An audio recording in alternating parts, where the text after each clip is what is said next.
It begins without a sound, without an argument, without anyone deciding that today will be different.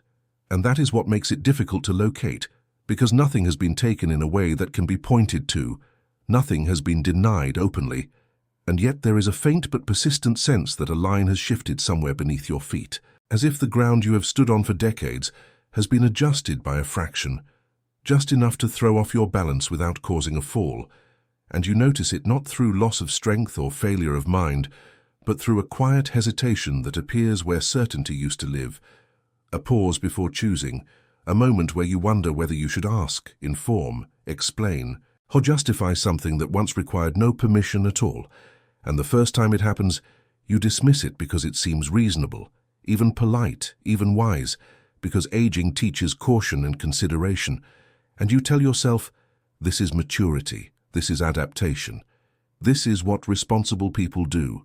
They slow down, they check in, they accommodate others, they become easier to manage. And the word manage does not alarm you yet, because it sounds practical, harmless, almost helpful. And so you let the moment pass without examining it, but it stays with you longer than expected, like an echo that does not fade, because part of you recognizes that something was subtly bypassed, not overridden but stepped around, and the discomfort does not come from being wrong or corrected, but from being absent from your own decision, from realizing that the choice did not fully travel through you before it was resolved, and that realization is unsettling precisely because it arrives dressed as normalcy, because nothing is broken, nothing is dramatic, and no one is acting against you. And this is the most disarming aspect of the shift, that it presents itself as care, as efficiency, as relief from effort. And you are told in small ways that you deserve this relief now, that you have earned rest from deciding, that others can take care of the details. And at first this sounds like kindness, like recognition of a long life of responsibility, but slowly you sense that relief and removal are too close to each other to be easily separated, that what feels like being spared is also being distanced, and the distance is not physical but internal, a slight loosening of the grip you have always had on your own direction. And it does not happen because you agreed to give it up, but because you did not notice it being loosened, because it occurred in increments too small to resist, without appearing unreasonable. And so you remain quiet, not out of weakness, but out of habit, because you have learned over a lifetime that harmony often requires restraint, that pushing back over small things makes one appear difficult, and you have never wanted to be that person, especially not now. When the unspoken expectation is that you should be grateful, cooperative, and easy, and you begin to sense that ease has become a currency, that the less resistance you offer, the more smoothly things move around you, and this is framed as peace, but peace that comes from absence rather than presence has a hollow quality to it, and you feel it when a decision is made quickly in your vicinity, and you realize afterward that you were never consulted, not because your opinion was unwanted, but because it was assumed unnecessary. And this assumption does not offend you immediately because it does not announce itself. It simply operates, and you notice it in retrospect, in the way the day unfolds without your imprint, in the way plans solidify without your input, in the way conversations conclude with outcomes you did not shape, and none of this feels like exclusion at first because you are still included in the results. But inclusion in outcomes without inclusion in process creates a strange dissonance, a sense of being carried rather than walking. And the first small decision that begins this process is almost always one you agree to, or at least do not oppose, because opposing it would require explaining why it matters. And explaining why it matters would require admitting that something intangible is at stake, something that cannot be quantified or defended easily, something that sounds selfish when spoken aloud, even though it is foundational when held privately. And so you remain silent, trusting that this is temporary, that the balance will correct itself, that autonomy is not so fragile that it can be diminished by a single accommodation. And this belief is comforting, but it also allows the pattern to continue, because the erosion of independence does not require force, it only requires repetition, and repetition thrives on silence. And so another small decision passes through without stopping in you, then another, and you begin to feel a faint disconnect between your inner sense of self and the role you are now inhabiting, a role that is defined more by response than by initiation, more by acceptance than by authorship.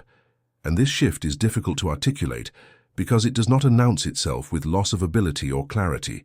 You are still capable, still aware, still thinking, and perhaps this makes it more troubling because you cannot attribute the change to decline. You must attribute it to something else, to a gradual repositioning that occurs when others begin to see you differently. And when they see you differently, they begin to speak differently. And when language changes, behavior follows, and the first signs are subtle, a softer tone, a simplifying of options, a tendency to pre-select what is best for you, and this is done with good intentions, but intention does not alter effect. And the effect is that your role shifts from decider to recipient, and recipients are expected to accept graciously, not evaluate critically. And so you begin to notice that the space where your judgment once lived is being gently crowded by assumptions, and assumptions are efficient. They save time, they reduce friction, and they allow others to feel helpful without risking disagreement. And you understand this intellectually. You have spent a lifetime navigating social dynamics. But understanding does not prevent impact. And the impact is that you begin to doubt whether it is worth asserting yourself over matters that appear small. And this doubt becomes the gateway through which autonomy exits, because autonomy does not vanish when you are overpowered. It fades when you decide that speaking is more trouble than silence, that insisting is more exhausting than adapting, that clarity is less valuable than harmony, and the moment you accept this calculation, even briefly, something inside you adjusts its posture, not dramatically but noticeably, like a muscle that is no longer engaged, and disengagement feels like rest at first. And rest feels deserved, and this is how the process justifies itself. But rest that comes from disengagement rather than completion carries an undertone of unease, because you are not resting after acting, you are resting instead of acting, and the difference is subtle but profound. And you feel it when you reflect on your day, and cannot identify a moment where you chose something simply because it was yours to choose, not because it was efficient or agreed upon or expected, but because it aligned with your internal sense of direction. And this absence is not alarming enough to provoke action, but it is persistent enough to provoke thought. And thought is where awareness begins, and awareness arrives not as a revelation, but as a quiet question that surfaces unexpectedly, often at the end of the day when external demands recede. And the question is not dramatic. It does not ask who you are or what you want from life. It asks something smaller and more unsettling. It asks, when was the last time you decided something without checking whether it was acceptable? And this question lingers because it does not accuse, it observes, and observation is harder to dismiss than accusation. And as you sit with it, you begin to trace the pattern backward, not with regret but with curiosity, noticing how each small concession was reasonable on its own, how each adjustment made sense in context, how none of them felt like surrender, and yet together they form a trajectory that leads away from something you value deeply but rarely name, because naming it feels self-indulgent in a culture that prizes usefulness over sovereignty. And so you have learned to keep this value private, to protect it quietly, but protection requires awareness. And awareness requires acknowledging that the shift has already begun. And this acknowledgement is not comfortable because it challenges the narrative that autonomy is lost only through incapacity or conflict. And you do not see yourself as incapacitated or embroiled in conflict. You see yourself as capable and cooperative.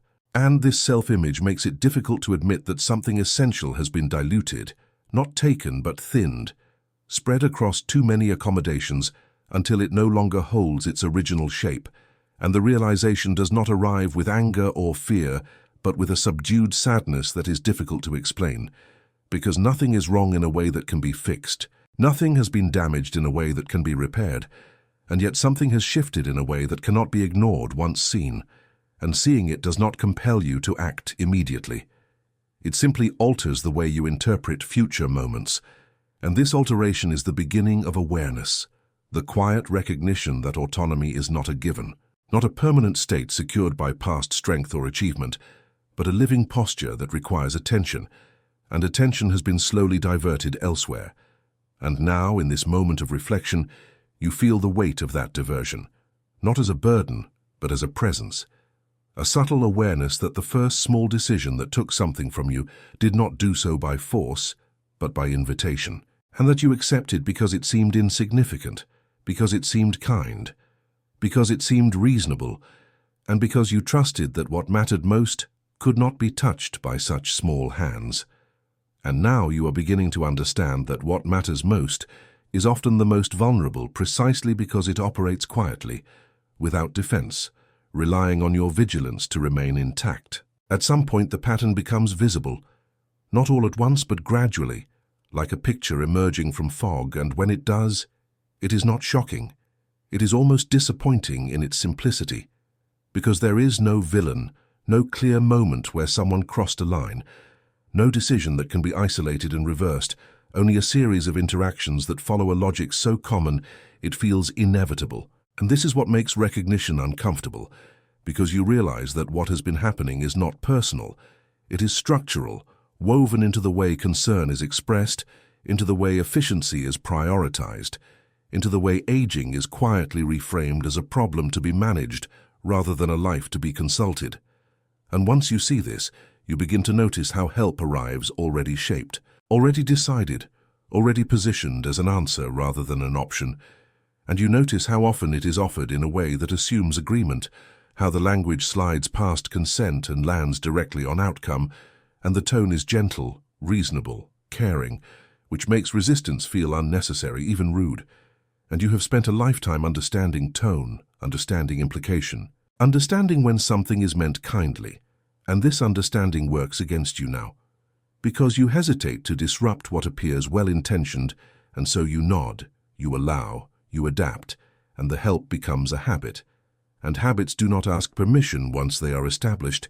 They simply operate, and you begin to see how quickly assistance turns into default, how quickly default turns into expectation, and how expectation turns into quiet authority. And this authority does not announce itself. It does not demand obedience. It simply assumes it. And assumption is powerful because it removes the moment where choice would normally assert itself. And you realize that many decisions are now framed in a way that leaves no clear opening for disagreement. Not because disagreement is forbidden, but because it is made unnecessary by preemptive resolution. And you recognize this pattern when someone speaks for you without malice, when they explain your preferences as if they are settled facts, when they say, "You would not like that," or "That would be too much for you," and you hear your inner voice respond, "Perhaps, perhaps not." But the moment to say it passes because the conversation has already moved on, and you tell yourself that correcting it would be petty, that it is easier to let it go, and you have learned that letting things go is a form of wisdom. But wisdom applied indiscriminately becomes erasure, and this is what you begin to see, that each small act of accommodation removes a sliver of presence. And presence is not loud. It is simply being included at the point where things are shaped, not just at the point where they are delivered, and you begin to recognize how often inclusion now comes after the fact, how often you are informed rather than asked, updated rather than consulted, reassured rather than engaged. And reassurance has a finality to it. It signals that the matter is settled, that concern has been addressed, that there is nothing more required of you. And this can feel comforting until you realize that what has been removed is not responsibility, but relevance. And relevance is tied to agency in ways that are difficult to articulate without sounding defensive. And so you remain quiet, not because you agree, but because you do not want to appear ungrateful. And gratitude becomes another mechanism through which control is softened. Because when something is framed as a favor, questioning it feels like rejection, and you are not rejecting care, you are resisting substitution. But substitution is subtle. It does not announce itself as replacement. It presents itself as support, and support that consistently bypasses your judgment begins to reshape how others see you, and how others see you begins to influence how you see yourself, not consciously at first, but through repetition, through tone, through pattern, through the accumulation of moments where your input is optional rather than integral. And this optional status is difficult to challenge because it is never declared. It is simply enacted, and you recognize the pattern more clearly when you notice how questions directed at you have changed, how they have become narrower, more constrained, designed to confirm rather than explore, and you are asked to choose between options that have already been selected. And this is presented as choice, and technically it is, but it is choice within boundaries you did not set, and you realize that the most consequential decisions are no longer framed as decisions at all. They are framed as necessities, as logistics, as things that just make sense, and what makes sense is defined externally, and you begin to see how quickly concern translates into authority when time is involved, when efficiency is valued, when others are busy and want to help quickly, and quick help leaves little room for dialogue. And dialogue is where autonomy lives, not in outcomes but in process, and the absence of process is what begins to trouble you, because you feel yourself becoming less involved in the shaping of your own days, not dramatically, but consistently. And consistency is what gives the pattern its weight. And you see how the narrative around you has shifted subtly, how you are now described in terms of needs rather than preferences, how accommodations are discussed more than intentions. And this language matters because language frames expectation, and expectation shapes behavior, and behavior reinforces role. And the role you are slowly being placed into is not helplessness, but passivity. And passivity is easier to accept because it does not insult your competence, it simply sidelines it. And you have always been adaptable, always capable of adjusting to context. And this adaptability has served you well, but now you begin to see how it is being used to justify your absence from decision-making, because you adapt so well that no one feels the need to slow down for you. And slowing down would require asking, and asking would require acknowledging that your perspective still carries weight. And weight complicates efficiency, and efficiency is prized. And you understand this, you understand systems, you understand people. You understand that no one is intentionally diminishing you, and this understanding becomes another barrier to resistance, because it makes resistance feel unnecessary, even selfish. And yet beneath this understanding there is a growing awareness that something essential is being negotiated away without explicit agreement. And that agreement by omission is still agreement. And this realization is sobering because it places responsibility back where it belongs, not on others, but on the dynamic itself. And dynamics persist because they are reinforced, and they are reinforced because they work. And they work because you allow them to, and allowing them does not mean you want them. It means you are prioritizing ease over authorship, and authorship requires friction. And friction feels exhausting now in a way it did not before, not because you are incapable, but because you are expected not to be, and expectation has weight. And you feel that weight when you consider speaking up and imagine the response, the reassurance, the gentle dismissal, the explanation of why this is better, easier, safer. And safety is often the final argument, because safety overrides autonomy and cultural logic, and once something is framed as safer, opposing it feels reckless, and you are not reckless. You are careful. You have earned your carefulness. And this identity is now being used to justify decisions made on your behalf. And you recognize this pattern when you hear yourself saying it is fine more often than you mean it, when you notice that your internal objections are increasingly unspoken, when you feel a slight detachment from outcomes that affect you directly.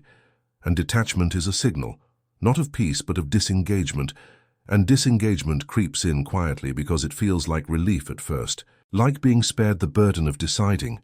But the burden of deciding is also the privilege of shaping, and shaping is how you have always remained present in your own life. And the realization that this presence is being diluted does not provoke anger, it provokes clarity. And clarity is unsettling because it removes the comfort of ambiguity, and once you see the pattern, you cannot unsee it. You begin to notice it everywhere, in tone, in timing, in language, in the way conversations are structured, and recognition does not demand immediate action. It simply changes your internal stance. It makes you more attentive, more aware of the trade being offered, ease in exchange for authority, care in exchange for consent. And you begin to understand that the shift you sensed earlier was not accidental. It was the natural outcome of a system that equates aging with vulnerability and vulnerability with management.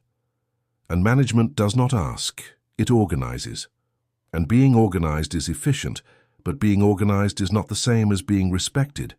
And this distinction settles quietly in you, not as resentment but as understanding.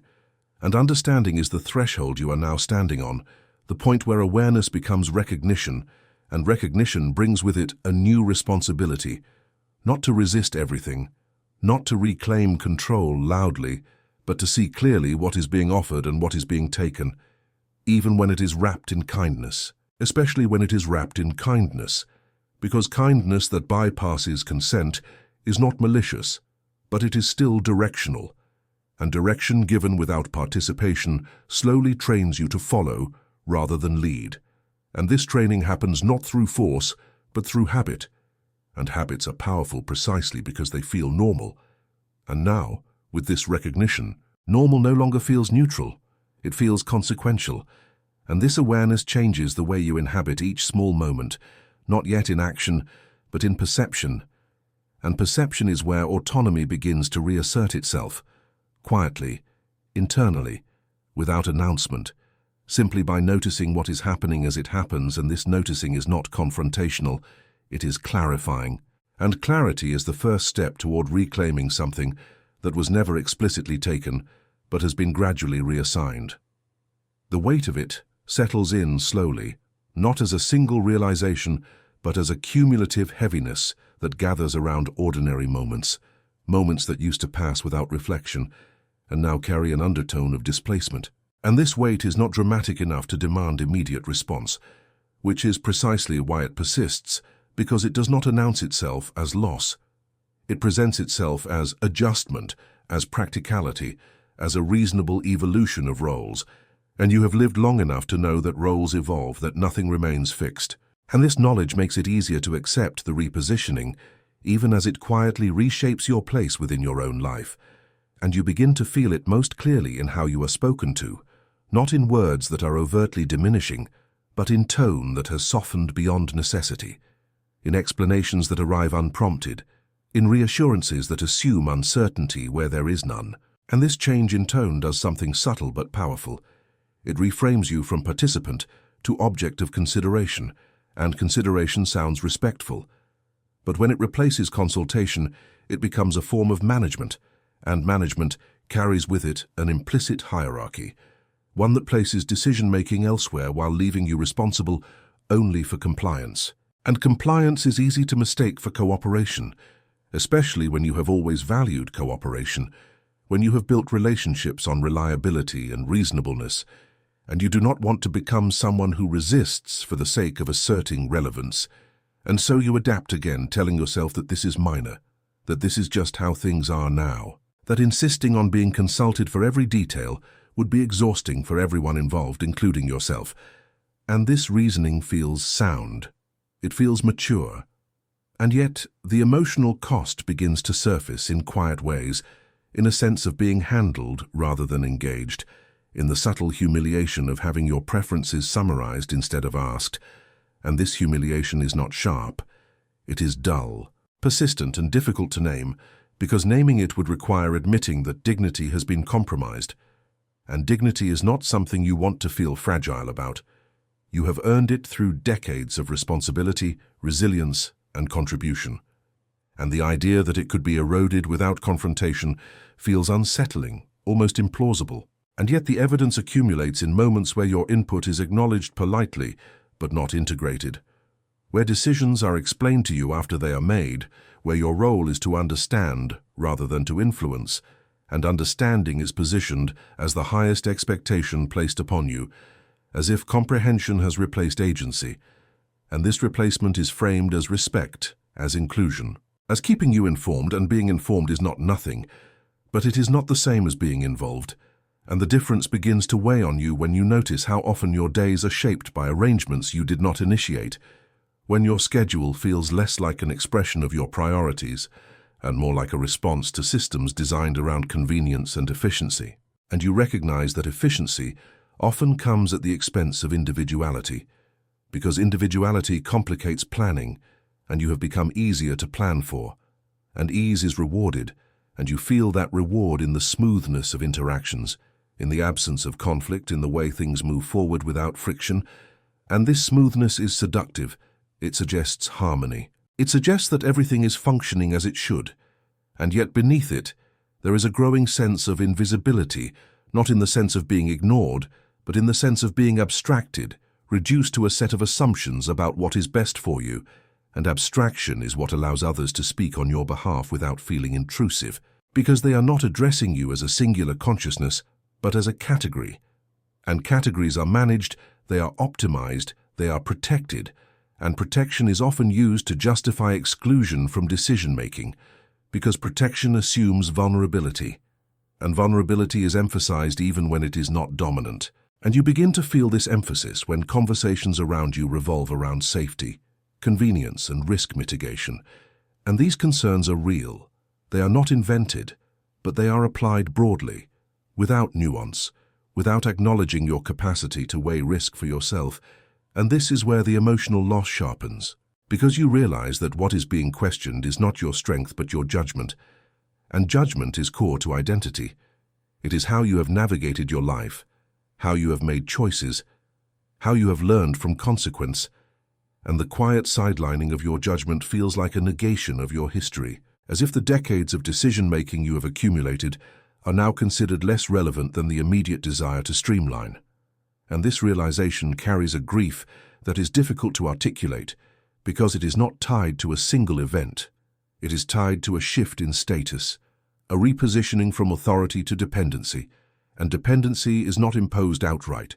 It is implied, it is suggested. It is woven into language and behavior until it feels natural. And you notice how often your autonomy is discussed in terms of limits rather than capacity. How the focus has shifted from what you can do to what should be done for you. And this shift affects how you see yourself, not consciously at first, but through repetition, through exposure, through the steady reinforcement of a narrative in which you are someone to be accommodated rather than someone to be engaged. And you resist this internally. You know yourself too well to accept it fully. And yet resistance without expression creates tension. And tension held internally without outlet becomes fatigue. And this fatigue is not physical. It is existential. It comes from the effort of maintaining an internal sense of self that is no longer mirrored externally. And this mismatch is draining because humans are relational. We understand ourselves in part through how we are treated, and when treatment shifts, self-perception is challenged, and you begin to feel that challenge in moments of quiet frustration.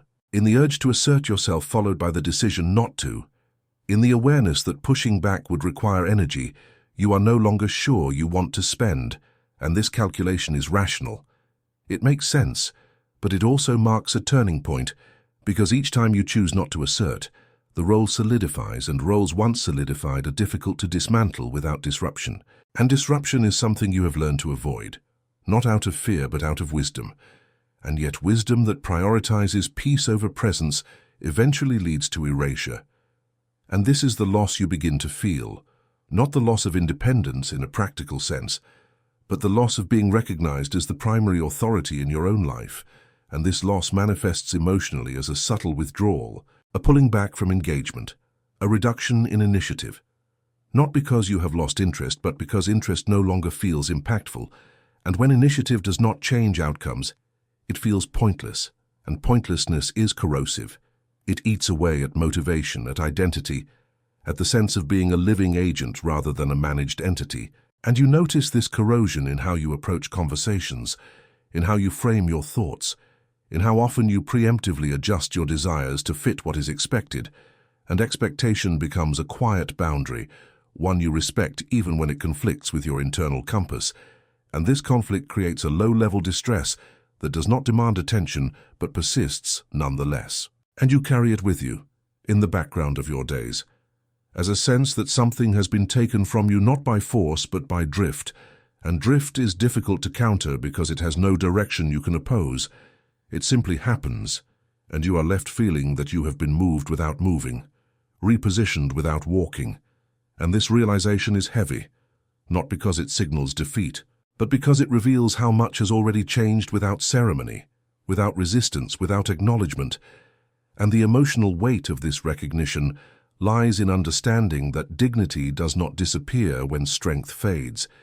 It disappears when voice is replaced by management, and you are beginning to feel the cost of that replacement, not as outrage, but as a quiet mourning for a version of yourself who was assumed to decide, who was asked rather than informed, who was engaged rather than accommodated.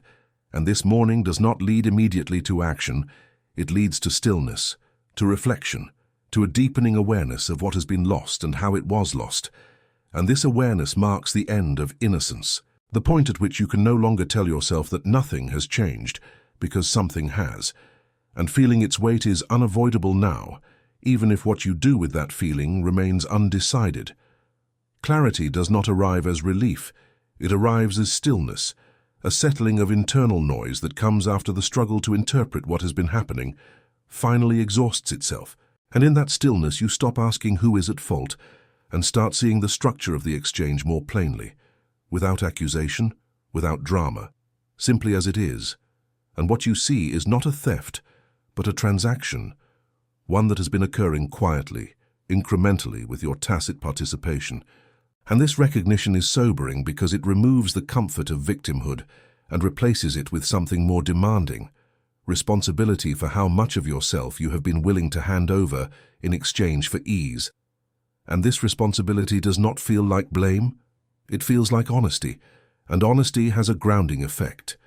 It brings you back into contact with your own internal authority, the part of you that has always known when something mattered, even if it could not always articulate why. And you begin to understand that autonomy does not reside in the size of decisions, but in the posture with which decisions are held. And posture is internal before it is external. And this is where clarity sharpens, because you realize that what has been lost externally cannot be reclaimed through confrontation alone, because confrontation addresses behavior but not posture. And posture is what allowed the behavior to take hold in the first place. And this does not mean you should have fought harder or spoken sooner. It means that autonomy was never fully dependent on others asking. It was dependent on you remaining internally aligned with your right to decide. And alignment is subtle. It is not loud or forceful. It is a quiet refusal to abandon authorship, even when it would be easier to do so. And you see now that the erosion occurred not because others intended to take control, but because you gradually accepted a role that required less of your internal engagement. And engagement is effortful. It requires presence. It requires the willingness to tolerate friction. And friction has become something you are encouraged to avoid, because avoidance is framed as peace, and peace is desirable. But peace that comes at the cost of internal alignment is unstable. It creates a calm that feels thin, easily disturbed by the awareness that you are not fully inhabiting your own life. And this awareness has been growing, and now, in this moment of clarity, you see that the solution is not to reclaim every decision or to assert yourself in every interaction, because that would be reactive. And reaction cedes authority to external dynamics, and autonomy is not reactive, it is self-originating. It begins internally, in how you relate to your own thoughts, your own preferences, your own sense of timing, and you begin to understand that what cannot be taken unless surrendered is your internal consent to be managed, and consent is not always verbal. It is often expressed through posture, through compliance, through silence, through adaptation. And this does not mean silence is always wrong, or adaptation is always surrender. It means that without internal clarity, these responses become automatic rather than chosen, and choice is the core of autonomy, not the outcome, but the experience of choosing. And you realize that many of the decisions that bypassed you did so because you had already disengaged internally, because you had accepted the narrative that it was easier to let others decide, that it was kinder to accommodate, that it was wiser to avoid unnecessary resistance. And these narratives are not false, they are incomplete, they omit the cost, and the cost is the gradual weakening of your internal sense of authorship. And authorship is not about control over others. It is about control over how you inhabit your own mind, and this is where clarity becomes empowering, not in an energetic or motivational sense, but in a grounded, sober way, because you see that autonomy is not something that must be defended aggressively. It is something that must be maintained internally, consistently, quietly, and you begin to notice how often you preemptively relinquish it, how often you defer without checking in with yourself, how often you accept arrangements without acknowledging whether they align with your internal sense of direction. And this noticing does not require you to change anything immediately. It simply requires honesty. And honesty is stabilizing. It brings you back into yourself, and you feel this stabilization as a reduction in internal conflict. Because conflict arises when your actions are misaligned with your values, and your value has always been independence, not as isolation but as self-determination, and you see now that self-determination does not end with age. It becomes more important because the external pressures to relinquish it increase. And understanding this reframes the entire experience. It shifts it from a story of loss to a story of misplaced attention, and attention can be redirected, not outward toward control, but inward toward alignment. And alignment begins with recognizing that you are still capable of deciding how you respond to what is offered, even when you cannot control what is offered. And this distinction is crucial, because it returns agency to you without requiring confrontation, and you have never been interested in confrontation for its own sake. You have always valued dignity, and dignity is quiet. It does not announce itself.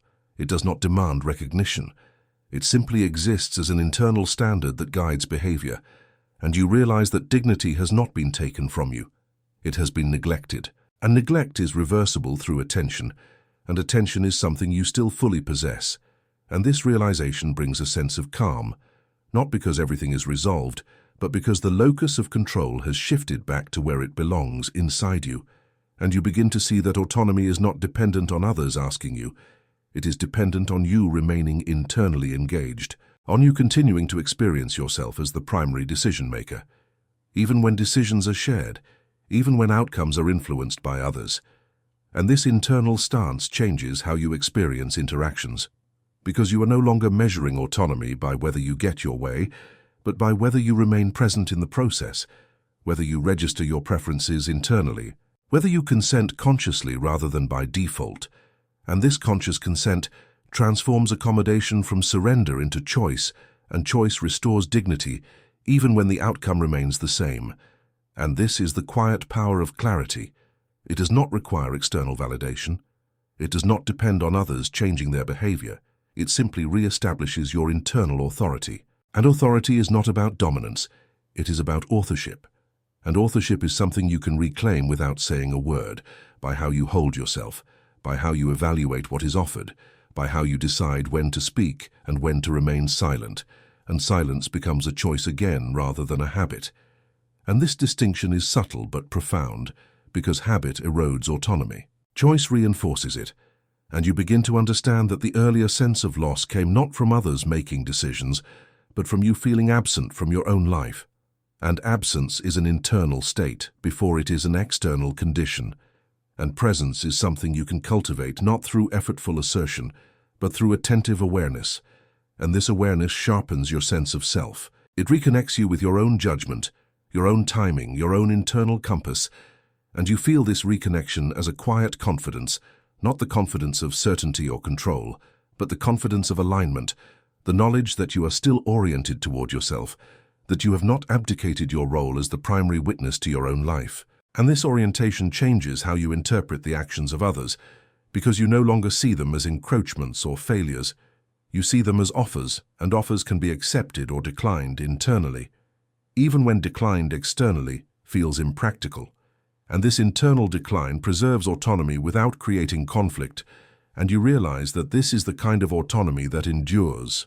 Not the autonomy of independence from others, but the autonomy of independence within yourself. And this clarity does not eliminate the reality of aging. It does not deny the need for support. It simply redefines where authority resides, and authority resides in how you relate to your own choices, how you maintain your internal posture, even as external circumstances shift. And this understanding brings a quiet steadiness, because it does not rely on changing others.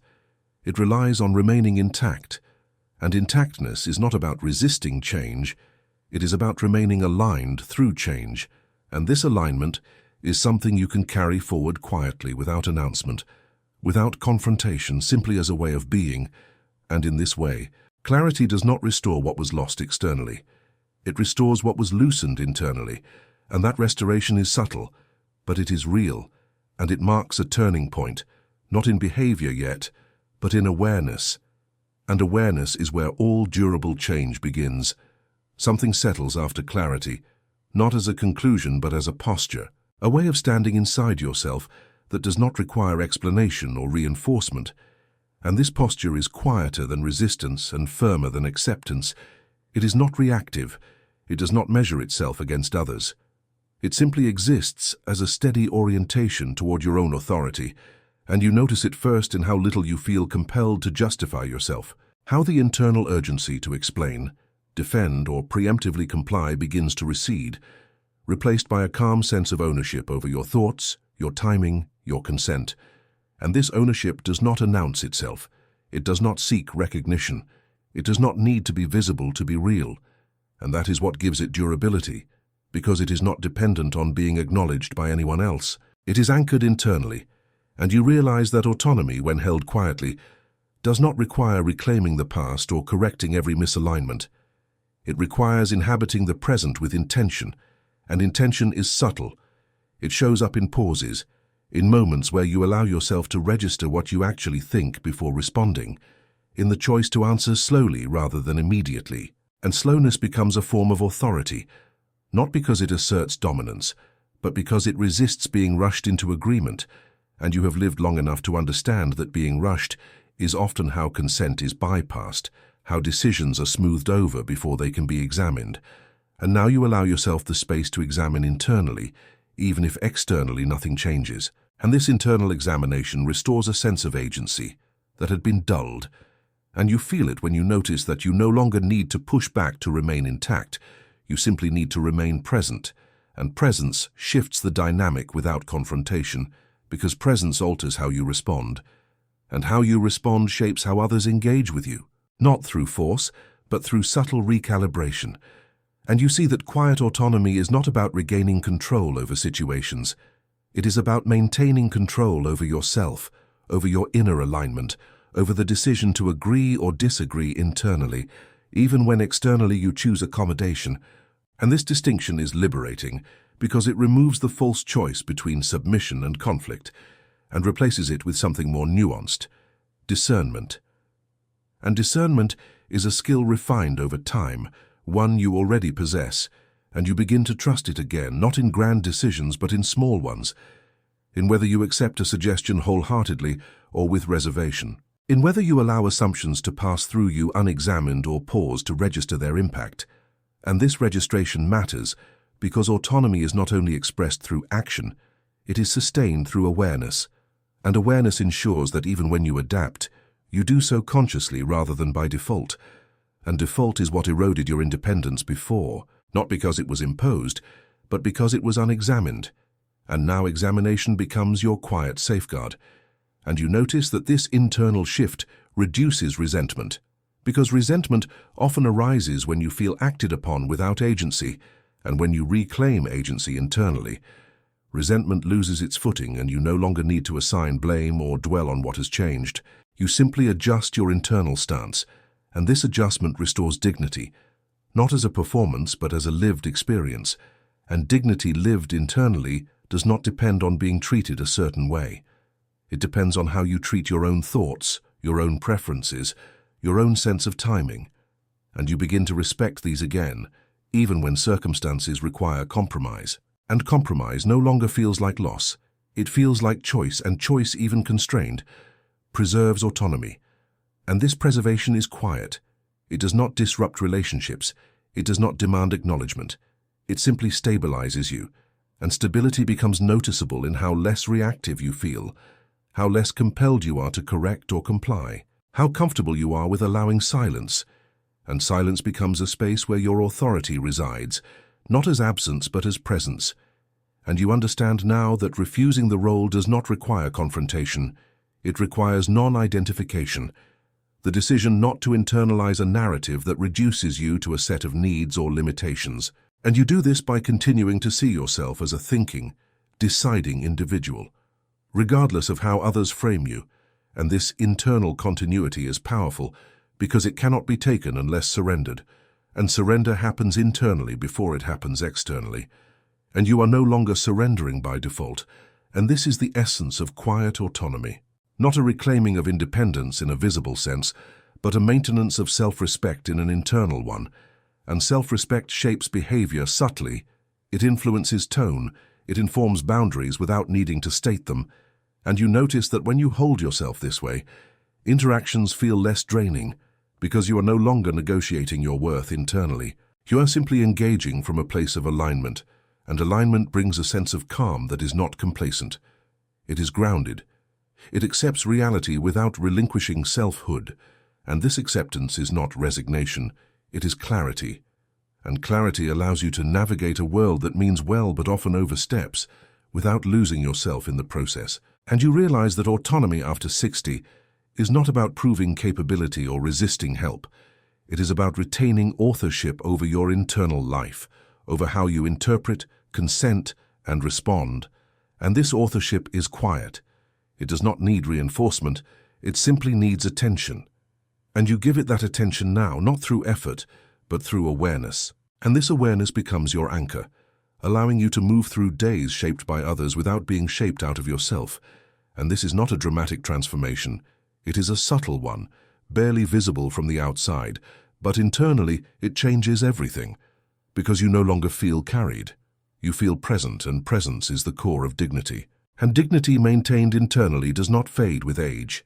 It deepens, becoming less performative and more essential, and you carry this with you quietly, without announcement, without explanation, simply as a way of being. And in this way, autonomy is no longer something you fear losing. It is something you inhabit calmly, deliberately, and on your own terms.